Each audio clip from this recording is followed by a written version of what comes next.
Buenas noches, bienvenidos sean todos y todas a la presentación de Telenoche en cuarentena. Todavía en cuarentena, hoy es lunes ya 6 de julio y para nosotros es un placer estar aquí inmediatamente después de la celebración de las elecciones generales presidenciales y congresionales en la República Dominicana que se celebraron el día de ayer. Está con nosotros Félix Rodríguez, Waldy Rodríguez, Johnny Rendel, y es un placer reiterado para nosotros compartir con todos ustedes, tanto los que están en Estados Unidos a través de TV Quisqueya, Optimum, Sling y Wish TV, en las redes sociales a través de YouTube, de Twitter y de Facebook, y a nivel de antena, a nivel de cable, de señal de tierra, por Telefuturo, Canal 23 para todo el territorio nacional. Aprovechar para felicitar a Telefuturo, Canal 23 y a RCC Media por la gran cobertura que tuvieron de las elecciones durante el día de ayer. Muchísimas gracias a todos por estar con nosotros en la audiencia y vamos a presentar el panel y arrancar de inmediato porque tiene que haber mucha expectativa en la audiencia de nuestro programa por saber qué nosotros vamos a decir de las elecciones en el primer Telenoche postelectoral. Waldy, Félix, Johnny, saludos a todos. Buenas noches. Buenas noches, José. José, agrégale que felicito a RC Media y Canal 23 por la profesionalidad con que trabajaron el domingo. Sí, sí, una buena cobertura. Y públicamente felicitarte a ti por el comentario de esta mañana, ya despojado de la presión y la pasión que genera las elecciones. Bien, te agradezco eso, Waldy. Tú sabes que uno tiene su compromiso partidario. Yo honestamente les voy a decir algo. Yo no creo en los que dicen que son apolíticos. Yo no creo en eso. Y yo no creo en los que esconden su simpatía. Yo creo en el que dice, yo creo que hay más transparencia en el que dice yo soy de este partido o apoyo a este candidato aunque no tenga partido. Los que dicen el voto es secreto son de todo el mundo y no son de nadie. Bueno, eso Los que dicen el voto es secreto son de todos y no son de nadie. Ahora, cuando vienen las elecciones, yo saco mis uñas partidarias. Una vez que pasaron las elecciones, yo soy un tipo autocrítico y crítico. Yo creo en el pensamiento crítico y por eso he tenido tanto problema inclusive con el liderazgo de mi partido. Porque yo creo que cuando no estamos en campaña tenemos que tratar de que las cosas mejoren permanentemente, no de tapar lo malo. Y ya las elecciones pasaron y ahora lo que tenemos que apostar porque este país eche para adelante. Yo creo igual que tú, que cuando pasan los procesos y claro, en los procesos hay que pensar en el país como así es. Nosotros no vamos a vivir en ningún otro país. Yo viajo y a los 3 días estoy loco por volver para mi país. Yo no sé si pasa así con ustedes. Claro. A los 3 días estoy loco por venir para acá. Nosotros los que somos dominicanos. Nosotros lo que somos dominicanos. Esto es lo que tenemos que mejorar. Y además, entonces, Félix, tu impresión. Y además, José, la filosofía del maestro de nosotros fue esa. La filosofía bochista es una filosofía dominicana primero. Incluso, el génesis del PLD completa la obra de Duarte. O sea, el génesis del PLD completa la obra de Duarte. Por tanto, nosotros los primeros que somos dominicanos y después los otros. Pero miren, primero felicitar a Luis Abinader por el triunfo que ha obtenido. Félix, oiga, recuerden ustedes que Bosch en una ocasión le ofertó a Balaguer los técnicos del PLD en diferentes áreas en momentos de crisis nacional con el fin de que el país caminara. No, yo le voy a decir lo último. En el 90, Juan Bosch pierde las elecciones producto de un fraude electoral. Y nosotros, el PLD, obtiene gran parte del Congreso y del Senado, acuérdate, Waldo. Se presenta la reforma económica y los PLDistas, los voceros del PLD en el Congreso, satanizan la reforma de Balaguer. Y de repente aparece Juan Bosch diciendo que no, que esa reforma hay que aprobarla, porque una cosa es Balaguer y otra cosa es el país. Sí, además, ¿tú sabes qué fue eso, Félix? Sí. Esa fue, oigan esto, eso es histórico. Uno no estaba tan activo en campaña, en política en esa época. Yo no participé en el proceso del 90. Pero esa fue la primera reforma propuesta por la Fundación Economía y Desarrollo. Claro. La reforma después de la caída del muro de Berlín. Claro. La primera reforma para continuar lo que Jorge Blanco había empezado. Oye, así es. Abrir la economía y modernizarla. Esa reforma, el paquete de reforma de 90. Esa reforma constituyó el pasaporte del PLD para demostrarle a las fuerzas productivas de la República Dominicana que era un partido del sistema. Y por eso el PLD estuvo preparado en el 1994, cuando se produce la crisis por el fraude a Peña Gómez, para participar activamente, y de ahí sale también parado que coloca un candidato como Leonel Fernández y gana las elecciones posteriores de 1996. Bueno, perfecto. Entonces, yo quiero una impresión de cada uno de ustedes del proceso de ayer en el primer bloque. Feli, arrancamos contigo y después dejamos a Waldy para último, porque lo vamos a felicitar, porque Waldy un cuadro de felicitar al PRM, a Luis Abinader, por la victoria que ha obtenido. Sí. Al pueblo dominicano. Viendo uno los números a profundidad, el PLD, mi impresión, la que siempre dije, yo dije aquí, tengo 5 años diciendo que aquí no hay escenario para que Leonel y Danilo se enfrenten. Siempre lo dije, que esto rompía la institucionalidad del país por la fortaleza política de los dos. Eso repercutió en la Junta, repercutió en el tema electoral, repercutió en la inestabilidad política de nuestro país y obviamente terminó con un resultado fatal para los dos. Fatal para los dos. Diferente a como si alguien cree que aquí alguien ganó y alguien perdió. Tanto Leonel como Danilo Medina perdieron mucho. Perdieron una relación de 40 años que los dos habían tenido y construido de manera política, una relación que los dos habían llevado. Eso es lo primero que pierden. Eso es lo más importante de los dos. Para mí, haber perdido 2 personas que incursionaron en la política a una edad muy temprana, que tuvieron la oportunidad de ser presidente sin haber nacido en ninguna clase social abolenga aquí. Un profesor de la Universidad Autónoma de Santo Domingo, nacido en Villajuana, y un economista nacido en Arroyo Cano, hijo de padres evangélicos en la cordillera central de la República Dominicana. Los dos lograron ser presidentes de este país y para mí no terminaron como debieran terminar. ¿Por qué terminaron negando, don Juan? Porque la división que crearon se la habían dicho hace 100 años.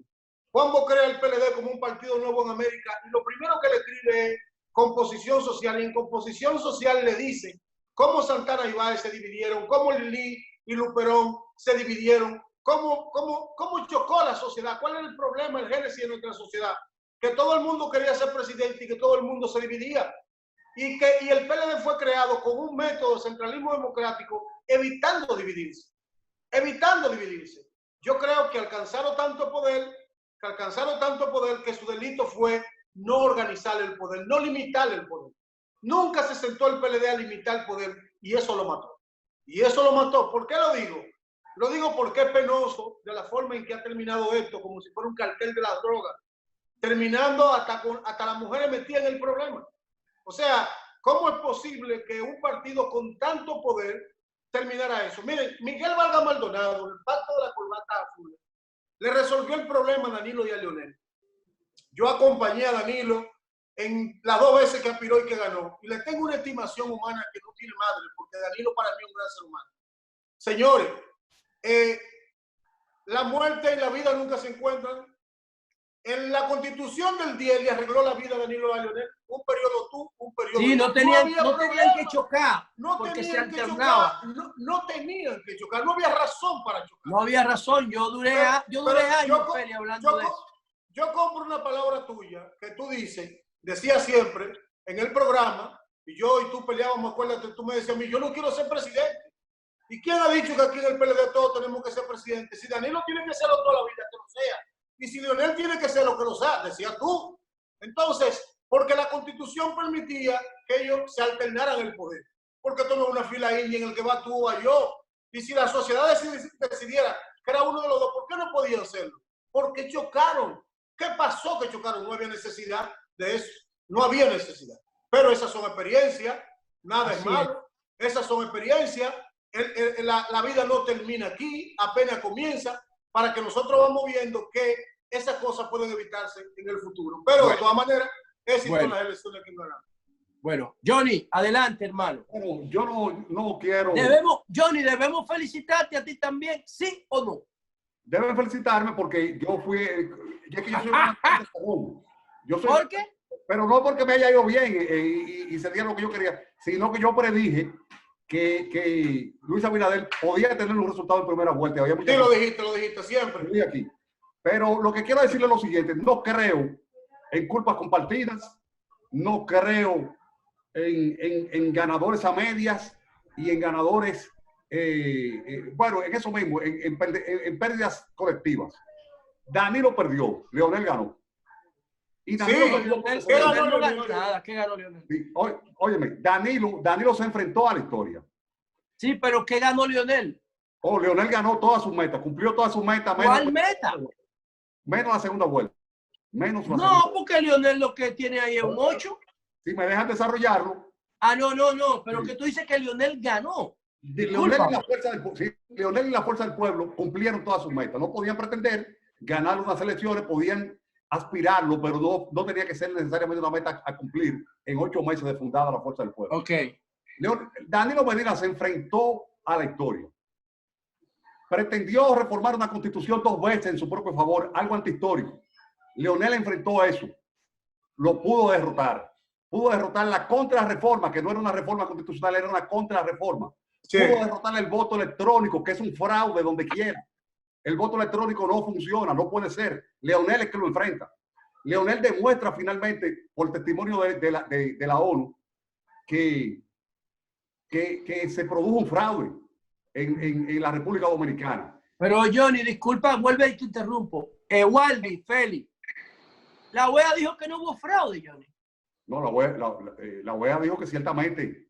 Al que había 27, en las primarias, tú estás hablando de las municipales, en la primaria interna sí se demostró que hubo fraude. Porque en toda elección electrónica, la elección electrónica es un fraude en sí misma, no hay ni que demostrarlo. Eso no funciona en ninguna parte. Ahora, sigue Leonel triunfando cuando se demuestra y todavía no se ha podido colocar cuál fue la razón para que Danilo Medina pusiera a un incapaz como candidato presidencial del partido que hizo de la capacitación de sus miembros una doctrina. Un hombre que no pudo hablar en su propio cierre de campaña, ni siquiera estuvo presente. Esto es una derrota de Danilo Medina. Danilo Medina se le demostró que militarizar el Congreso, militarizar el Senado, mover todas las fuerzas, comprar senadores, no podía funcionar. Leonel Fernández sale ganador. Leonel Fernández logra un 5% en la casilla 18. Leonel Fernández logra la misma cantidad de senadores y probablemente más que el Partido de la Liberación Dominicana, que fue el último clamor de Danilo Medina. Danilo Medina es un derrotado de este proceso y debe ser admitido ahora. Yo no dudo que Danilo Medina va a ser rehabilitado como candidato por la práctica política en un determinado momento. Eso no puede tener fecha ni siquiera en este periodo. Probablemente en el segundo periodo, si es que lo logra. Una pregunta, Yori. ¿Tú crees que el objetivo de Danilo el objetivo de Leonel en política era ganarle a Danilo?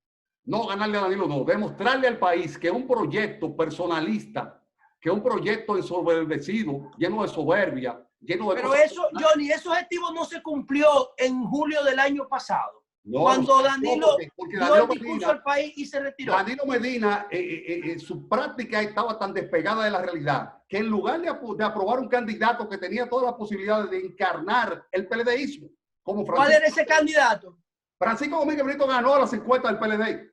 Francisco Domínguez Brito ganó 3 de 5 encuestas. 3 de 5. Y Danilo lo obliga a reasignar mediante unos subterfugios y una cosa con el hermano de él, Pedro Domínguez Brito, y de 5 encuestas toman en cuenta 3 para que él tuviera 2 en contra.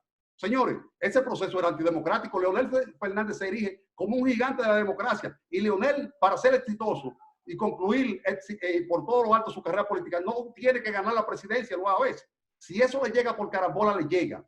Pero Leonel, que ha sido presidente 3 veces, es el adalid, el artífice de la derrota de un proyecto antidemocrático en la República Dominicana. Entonces, el triunfo de Leonel, entonces, Johnny, el triunfo de Leonel es que el PLD haya perdido. No, el triunfo de Leonel no es que el PLD haya perdido. El triunfo de Leonel es derrotar la antirreforma, la contrarreforma, Está bien, pero oye lo que entonces ahora yo te voy a hacer una pregunta y después venimos Waldy y yo a exponer nuestra posición, a dar nuestra opinión porque ya se fue el tiempo el primer bloque. Yo te hago una pregunta a ti. Tú coges una balanza. En una balanza tú pones lo que Leonel ganó en octubre. Leonel en octubre gana la mitad del voto interno, saca 1 millón de votos internos. Al gobierno, ¿eh? Al gobierno, 1 millón, ponlo ahí, 1 millón. Y luego, tú coges otro elemento, y es que Leonel logró derrotar la reforma constitucional, estando en el PLD, sin irse. Sí. Después que Leonel logra derrotar la reforma, que Danilo se retire y saca la mitad del voto interno y es presidente del PLD, pon eso en un lado.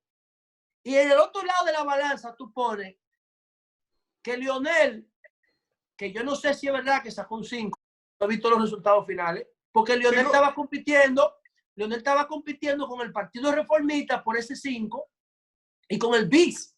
El Partido Reformista tiene 1.6. Bueno, por eso te digo que cuando se cuente, tú no sabes si sacó el 5. Leonel tiene 6. Porque el 5 es tirándole al financiamiento. Sí, entonces, entonces tú pones el 8 en una parte de la balanza y que el PLD perdió. Y en el otro lado de la balanza tú pones que él desarmó la reforma, logró conseguir ese éxito, siendo presidente del PLD, saca la mitad del voto interno. Si Leonel negocia en el PLD con ese 1 millón de votos internos, tú no sabes que Leonel hoy tuviera la candidatura del 24 a ganar. Danilo Medina tenía un equipo de lugartenientes. Sí, Johnny, pero es que esas son suposiciones mientras tú no te sientas en una mesa a negociar. Cuando hay posiciones yo entiendo que Danilo para mí. ¿Qué motiva a un político a negociar? Oye, para mí, Johnny, Luis Abinader ganó, porque todo lo otro es argumento. Ganó y ya. Ahora, los dos principales responsables de la derrota del PLD, histórico esto, es Leonel y Danilo, por esa pelea, como Félix decía. Leonel ganó tanto. Igual que Salvador y Jacob y Jacob Masluta. Leonel ha ganado igual tanto. Que Peña Gómez y Salvador.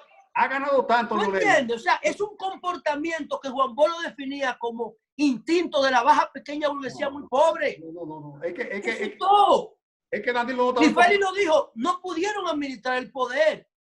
Danilo no estaba en condiciones de negociar posiciones políticas. Y Leonel tampoco, porque no lo hizo. Eran personales. Pero él lo demostró. Danilo dijo. Bueno, pero esto ya se convierte, Johnny, en un círculo vicioso, porque vamos a durar hasta mañana discutiendo el mismo punto. ¿Entiendes? Que nosotros esos tipos tenían una misión histórica de desarrollar este país, no de pelearse por ego personal. Sí, pero el ego de ellos dos no es tu problema, ni el mío, ni el de la sociedad. Sí, esos tipos tenían que comportarse como líderes, no como locos viejos, que es lo que han hecho. Así es. No se han comportado como tigres borrachos de colmado. Los dos. Sí, pero Leonel hay que decírselo a ellos. Porque Juan Bópez, como dice Félix, el centralismo democrático en el PLD se crea para evitar eso. Que lo vimos, el PLD vio al PRD. Balaguer dividía el PRD en todos los procesos, Johnny. Sí. Lo dividía en todos los procesos para ganarle. Diablo, nosotros venimos a repetir el mismo vicio, hermano. Pero todo. Eso es lo que en el fondo duele. No la coyuntura de que fulano se ha comado menos. No, es que es un proceso, hermano, con una misión. Aunque obviamente esa misión en el último tiempo también se empañó mucho, se opacó mucho.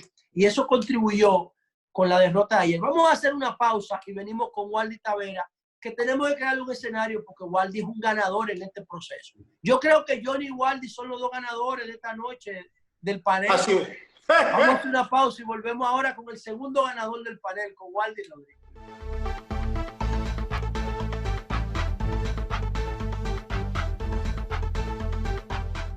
Evita el coronavirus con tu saludo. Cuando digas hola, no des la mano. Choca el puño. Liderazgo responsable.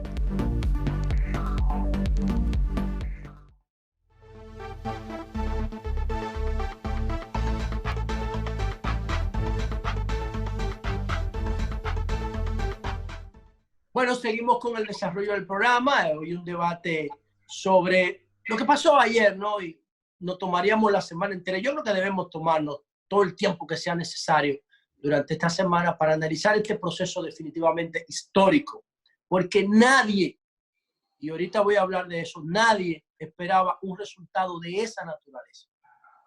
Aunque Gallup acertó en los headlines principales, en los números principales, ese resultado legislativo en este país nadie lo esperaba. Nadie.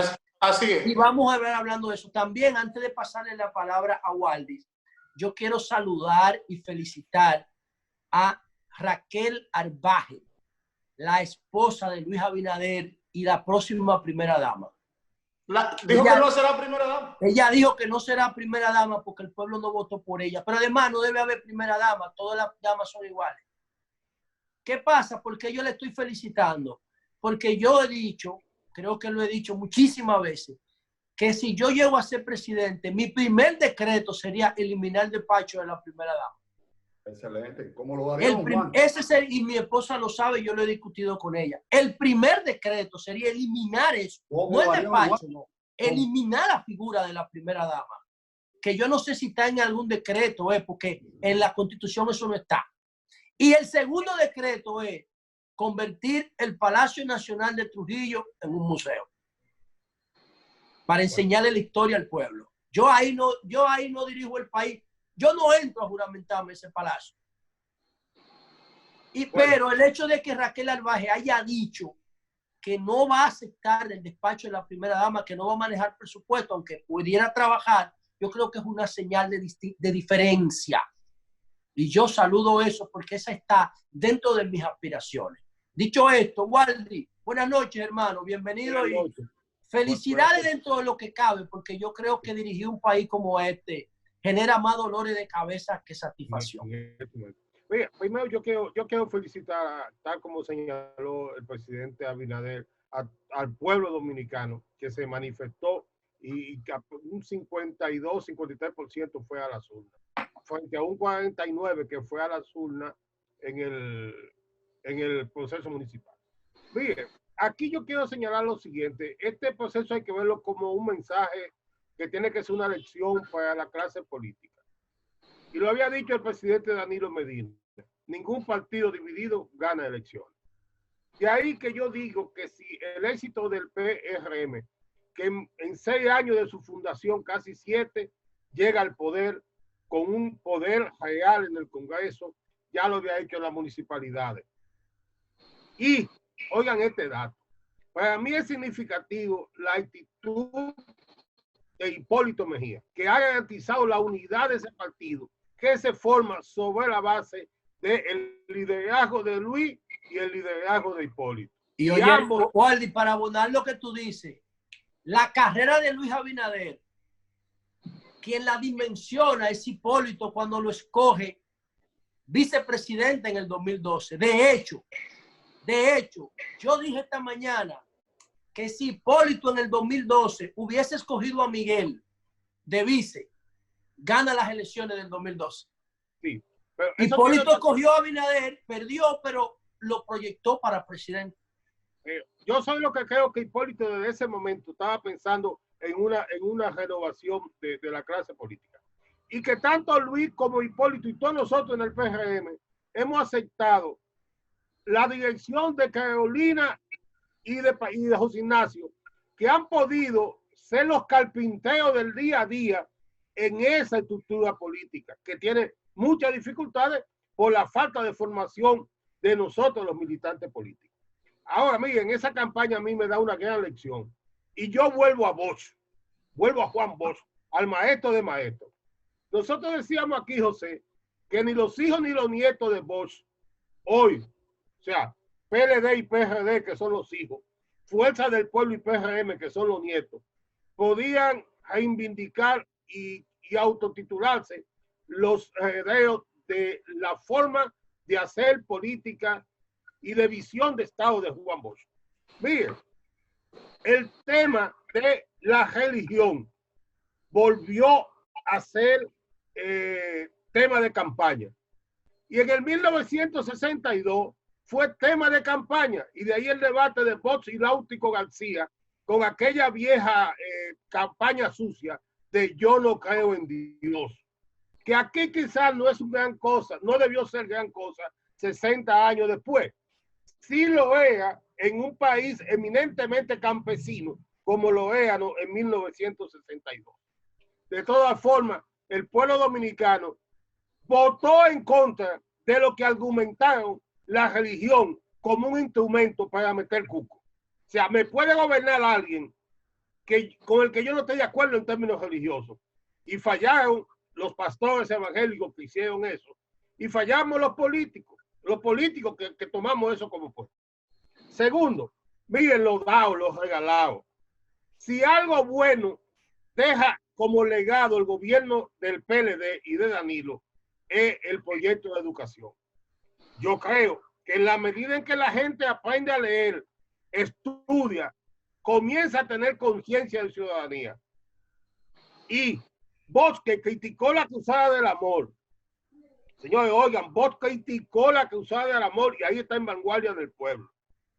Ese Juan Bosch, que criticó eso, hoy sus hijos, hicieron una campaña sobre la base de quién da más. Y lo otro, el caso de la droga. Vamos a ver. La droga, si bien es un crimen en algunos de sus aspectos, es una hipocresía en otros. Doña Marta de Olmo, mi maestra, en 1991, nos decía en Costa Rica, cuando fui a trabajar, decía, miren, vendrán grandes reformas y la droga va a ser un tema, porque la droga es un problema para los Estados Unidos, solamente en términos económicos, porque mientras del Río Grande hacia abajo se cultivaba la droga o se procesaba y se mandaba a Estados Unidos para ellos comercializarla y el dinero se quedaba en Estados Unidos, no era problema. Comenzó a ser problema cuando lo del Río Grande hacia abajo se dieron cuenta que estaban siendo explotados en un intercambio comercial desigual y comenzaron entonces a sembrarla, a procesarla, a venderla en las calles de Estados Unidos y traer los dólares del Río Grande hacia acá. Miren, oigan este dato. El PLD acusó al actual senador electo de San Francisco de Macorís de droga.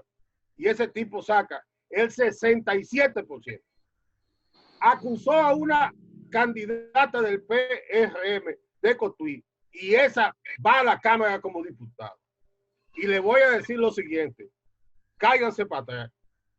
Hoy, la Pinales, esposa del que está siendo imputado y toda esa cosa. Señor, esa mujer está ganando en La Vega una diputación. ¿Y cómo tú ves ese proceso? ¿Cómo tú lo lees? Entonces, ¿cómo yo lo leo? Que cuando un asunto tan serio como es un crimen, un delito que afecta a la sociedad, se maneja fuera de contexto y la gente lo entiende que es por un asunto oportunista, no por una realidad al combate de un crimen, de un delito o de un mal. Entonces ese ciudadano no lo asume, o sea, se relaja. Algo pero que eso no, pero Waldi, ok, yo acepto lo que tú dices y acepto que se relaja, pero eso no le quita contundencia, porque lo que está haciendo ese crimen es institucionalizándose. José, O sea, yo te pongo el caso de La Vega. ¿Tú sabes con qué era que bregaba ese tipo, el de La Vega? Con anfetamina. Oye, yo me cuido mucho porque a mí me gusta. Fíjense que a mí ustedes nunca me han visto acusando a nadie. Yo creo en los procesos y me gusta limitar eso, a no imputar a nadie hasta que no hayan proceso. Pero voy a decir lo siguiente. José, la historia está en estos programas grabados. Si aquí hay un político que ha pagado caro decir que los partidos políticos han sido corrompidos y penetrados por el lavado social de dinero, producto de el lavado de drogas, el lavado de activos por evasión de impuestos y el dinero en gran medida a veces y en muchas veces mal manejado que sirve para lavado desde los juegos de azar. Lo he dicho. Es más, yo llegué a decir en un momento que los partidos estaban poniendo en subasta en subasta la candidatura. Y ¿Cuál? en este proceso, en el sol de la mañana, dije, miren, señores, el Congreso se va a degradar porque los hijos de los narcos, las esposas y amantes de los narcos, van a terminar en los ayuntamientos y en el Congreso. Está por ahí. Waldi, mira, Bueno, Lo que yo digo es lo siguiente, termino con esto. El gran ganador ahora es el PRM, que tiene el gran reto, de en estos momentos difíciles, trabajar para hacer los cambios que requiere la sociedad dominicana. Y que esas cosas que ahora estamos criticando hoy no sucedan. Y oigan esto, a la clase política la lección es, tenemos que retomar la educación política, como lo hizo Bosch en su momento, para que podamos tener políticos y no politiqueros. Mira, dos variables. La expectativa que hay aquí del consumismo va a hacer que el tema de la droga no tenga importancia, pero tú sabes por qué también. Una de las grandes debilidades que el PLD tuvo, y es una variable importante, es el tema de la moral. El PLD no jugó a la moral. El PLD aprobó unos capítulos y unos estatutos que hablaban de que si usted estaba culpado en la justicia, usted automáticamente estaba suspendido, etcétera, etcétera. Como el PLD, con mi amigo Temo, que lo respeto, Temito Clemontano debió haber sido presidente del PLD, en un escándalo de corrupción donde la gente tiene una percepción sobre la corrupción y a Temo lo sacan de un caso de Odebrecht y el PLD en vez de ocultarlo se lo impone, no es el presidente del PLD. no, y mira lo que hizo mira lo que hizo el PRM. Entonces, acuérdate que Andrés Bautista era presidente del claro PRM. que sí, claro. El PRM hábilmente lo sustituye y pone a Paliza, un tipo joven que no tiene cola. A él y a Chu, a los dos. Y quita a Chu. Entonces el PLD lo que hace es que pone a Temo. Que eso no importa. No. Agarra una figura como Tommy Galán, que tenía perfil brillante antes del lío, Tommy Galán es un tipo con todas las condiciones políticas. Pero Tommy Galán no debió participar. Tommy Galán tiene un proceso judicial de Odebrecht. No, Tommy Galán, candidato a senador. Julio César Valentín, que fue un error y un abuso del procurador, que tuvo bien claro, porque él heredó, era una herencia de la mujer, su alteración. Julio César lo saca de un expediente y lo llevan de candidato a senador. En los partidos por prudencia. Claro, por prudencia. Esos tipos debieron ponerse en bajo perfil. Claro, pero absoluto. Eso, y ahí, Waldi, tú tienes razón. Pero oigan este dato, señores. Nos quedan 2 minutos para la pausa. Antes de yo dar mi opinión, que la voy a dar en el próximo bloque, como cada uno de ustedes lo ha hecho, yo quería referirme, y que lo hagamos en conjunto, brevemente a las encuestas. Porque producto de que esto es una guerra, y en la guerra tú no le puedes bajar la moral a tu tropa. Ningún PLDista o ninguna persona que estuviera apoyando la candidatura de Gonzalo podía ni debía admitir esa encuesta de Galo, a menos que fuera un analista independiente, que nosotros aquí no somos analistas independientes. Pero al final, los resultados que más coinciden son los de Galo. En términos de los números generales, obviamente, tú te pones a pensar cómo quedó el resultado partido a partido, bloque a bloque, en las elecciones municipales de marzo. ¿Cómo quedó? A ver, lo tengo aquí. Un empate técnico. 39. 0.79 de diferencia. 39.16 el PRM y 33.81 el PLD. No, yo digo al final como bloque, no como partido. Como bloque.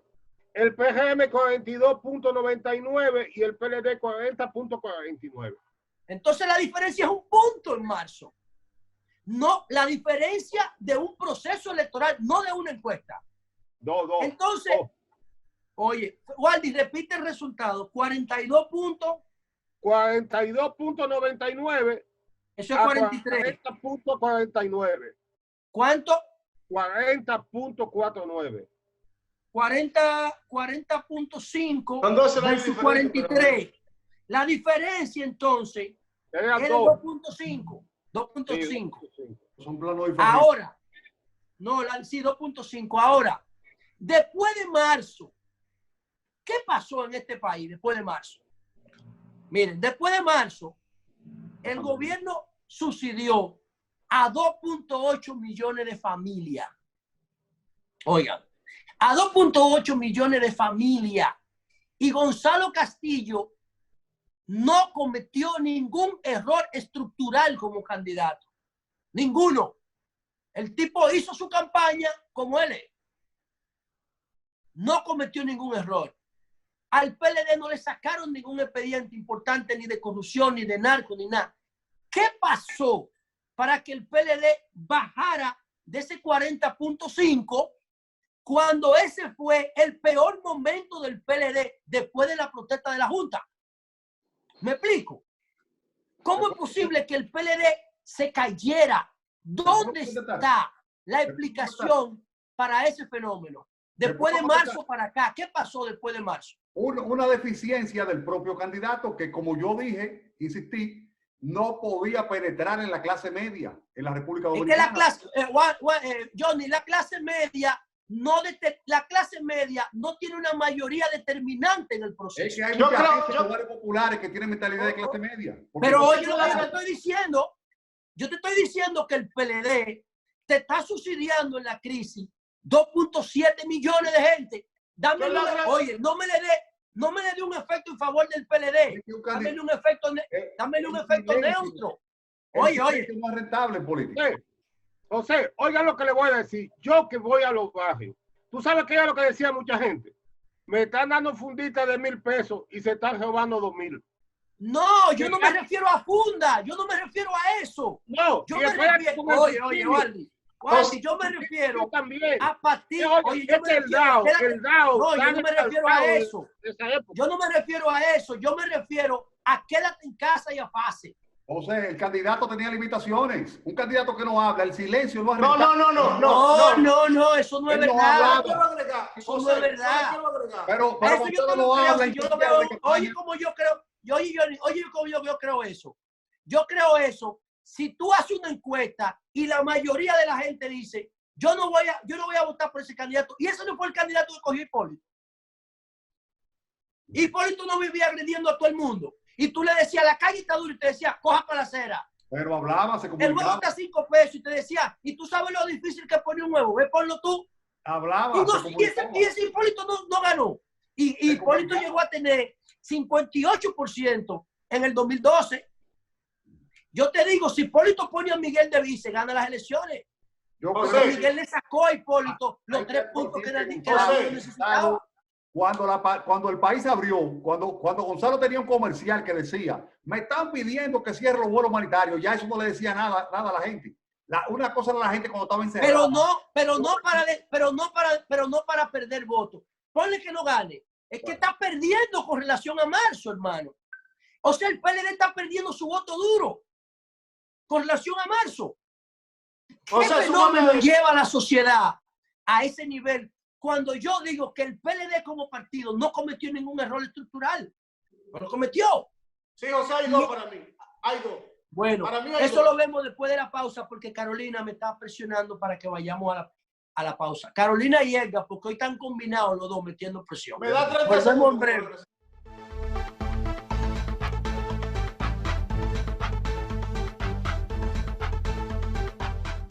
Evita el coronavirus con tu saludo. Cuando digas hola, no des la mano. Choca el puño. Liderazgo responsable.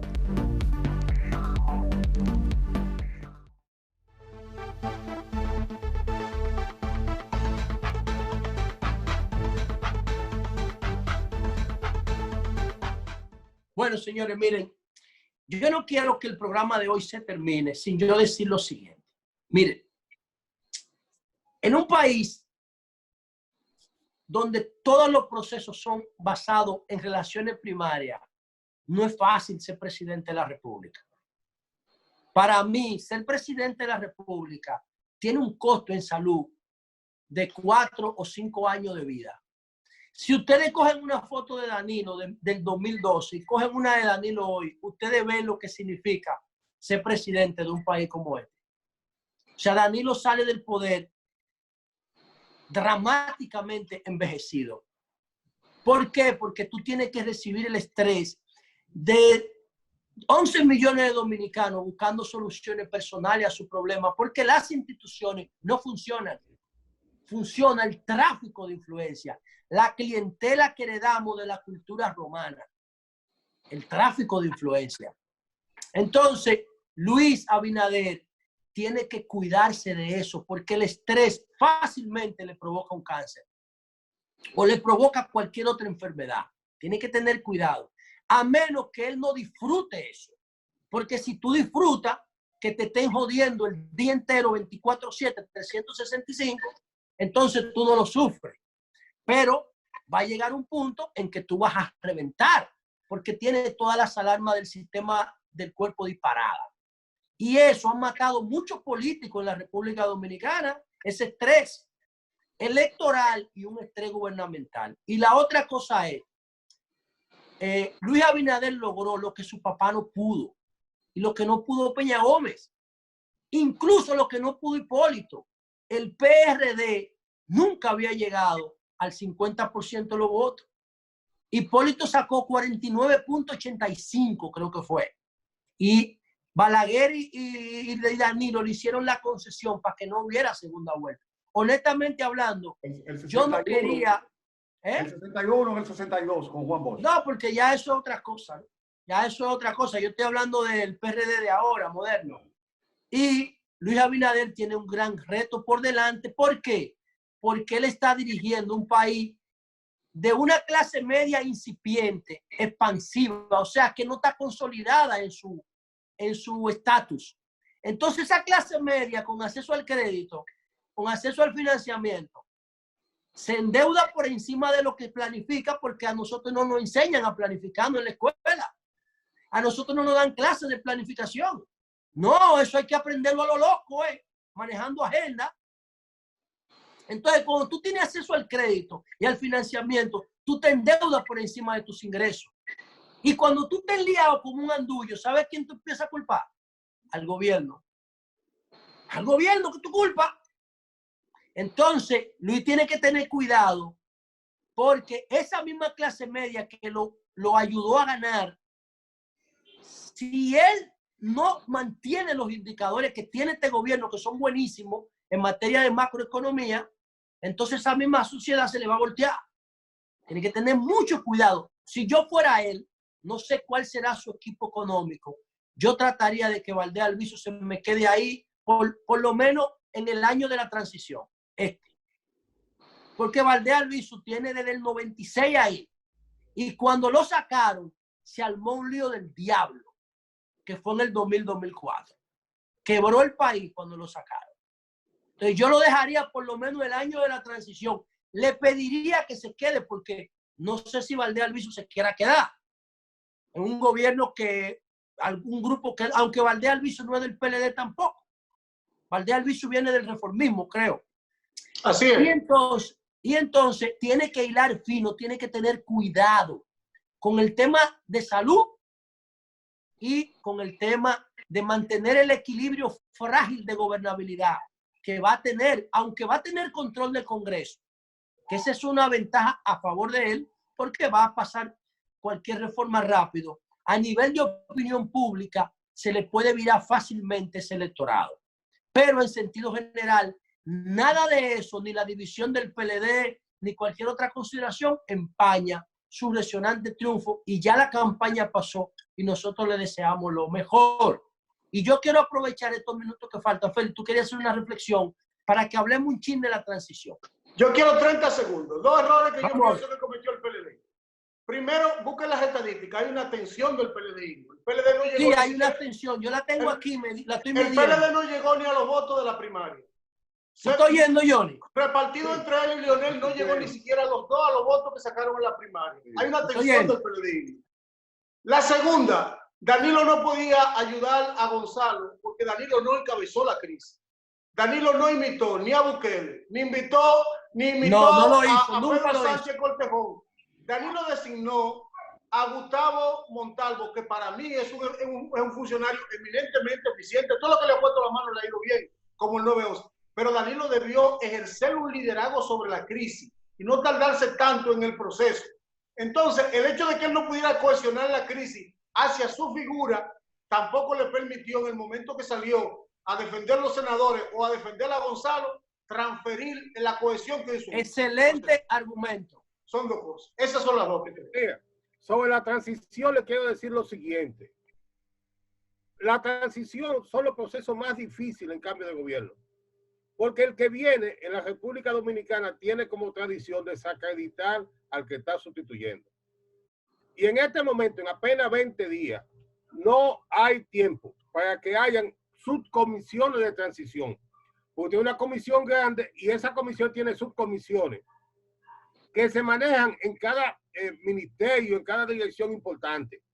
Aquí eso no va a pasar.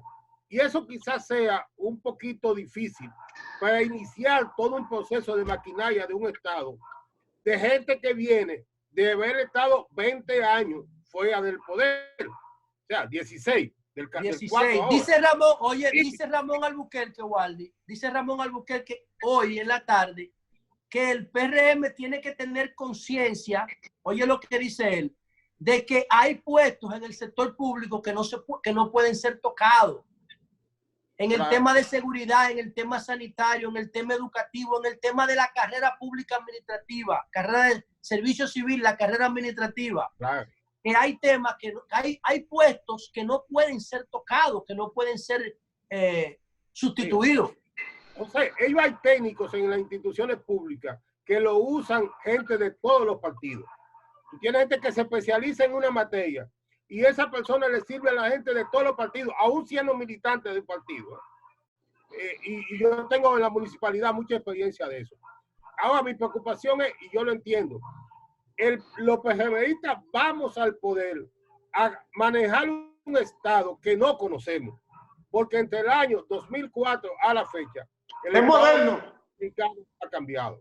Bueno, yo creo que la transición debe enfocarse en la deuda externa, en el alto índice de desempleo, en la caída de los indicadores. Esa es otra cosa, Johnny. No, porque Johnny, ya ese debe ser lo que tú dices, Johnny, es el plan de los 100 días.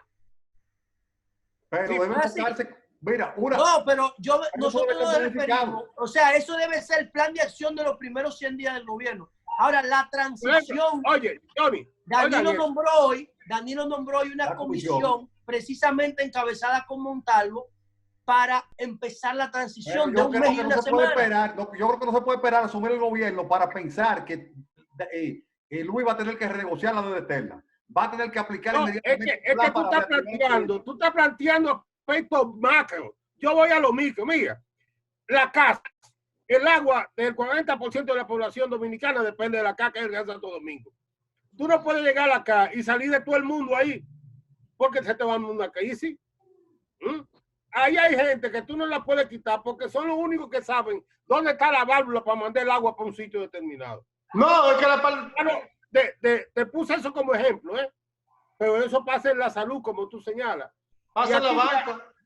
Ya aquí hay ya todo un sistema de carrera que garantiza que esos técnicos permanezcan.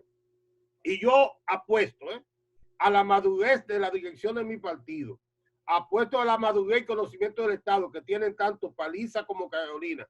Y todo ese equipo que va a estar cerca de Luis y que va rodeando a Luis. Yo confío en la capacidad gerencial que tiene un Fulcar, que ha manejado y conoce lo que es el Estado Dominicano porque lo ha estudiado. En un Ramón Albuquerque, que es una de las mentes más brillantes que tiene. Sí, Ramón Albuquerque es brillante. ¿No? Entonces, frente a eso que yo digo, que la transición, vamos a tener los dominicanos que entenderla, porque viene una transición como nunca, en medio de una crisis sanitaria y en pocos días. Ustedes sale todo eso, yo confío en eso. Ustedes recuerdan a un señor que no era profesional, que Balaguer se sacó debajo de la manga y lo puso al frente del Banco Central y hizo tremenda labor. Que se llamaba Luis Toral. ¿Quién? Luis Toral. Luis Toral. Para mí, yo no sé de Luis Toral, pero para mí el mejor gobernador que ha tenido este país del Banco Central es Héctor Valdealví. Pero claro que lo es, claro que es Héctor. Oye este dato.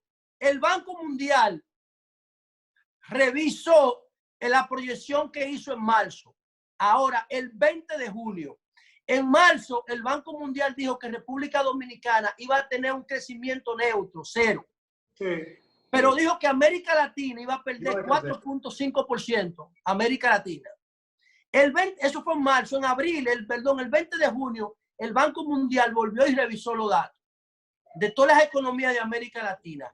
Dice que República Dominicana va a decrecer 0.8, pero que el resto de América Latina va a perder 7.2. De 4.5 la pérdida la llevó a 7.2 y en República Dominicana no llega a 1 por la crisis del virus. O sea, entonces, oigan este dato. Ahora oigan esto. El Banco Central tiene, señores, 8.000 millones de dólares en reserva. Oigan lo que yo estoy diciendo. ¿Tú sabes cuánto tenía en marzo? 11.000.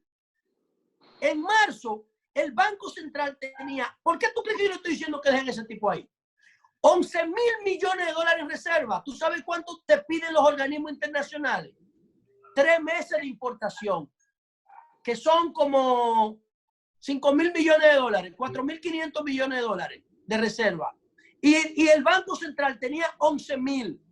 Gasta 1.000 millones en los programas de subsidio y gasta 2.000 estabilizando la tasa de cambio.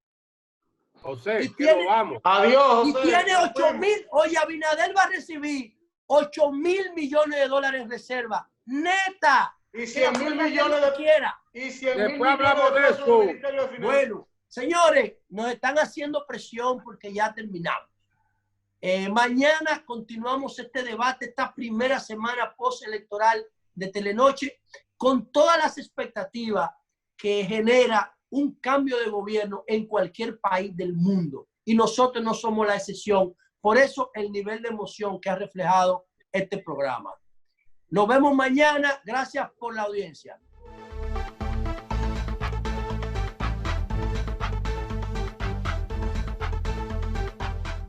Evita el coronavirus con tu saludo. Cuando digas hola, no des la mano. Choca el puño.